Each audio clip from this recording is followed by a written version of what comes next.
Last time हमने virus और virus पे बात की थी। आज प्रायंस पे बात करेंगे। बायोलॉजी में हमने अक्सर देखा है कि पैथोजेंस को या तो डीएनए से जोड़ते हैं या तो आरएनए से जोड़ते हैं, लेकिन प्रायंस की बात अलग है। प्रायंस ने इस बेसिक फंडामेंटल को चैलेंज किया है। प्रायंस दरअसल एक इन्फेक्शियस प्रोटीन होते हैं। इनका कोई जेनेटिक मटेरियल नहीं होता, ना ही इनमें डीएनए होता है और ना ही इनमें आरएनए होता है। ये नॉर्मल सेलुलर प्रोटीन्स की मिसफोल्डिंग की वजह से बनते हैं। इनका मैकेनिज्म यूनिक है। जब एक नॉर्मल प्रायन प्रोटीन एक हेल्दी प्रोटीन के कांटेक्ट में आता है तो वो उसे भी अपनी तरह मिसफोल्ड होने पर मजबूर कर देता है।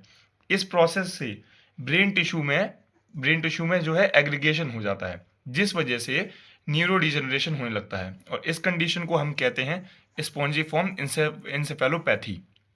इनकी सबसे चिंताजनक बात है इनकी रेजिस्टेंस इतनी हाई होती है कि जो स्टैंडर्ड स्टेरलाइजेशन मेथड होते हैं जैसे कि हीट और रेजिस्टेंस, वो इन पे अक्सर करके इनफेक्टिव होते हैं।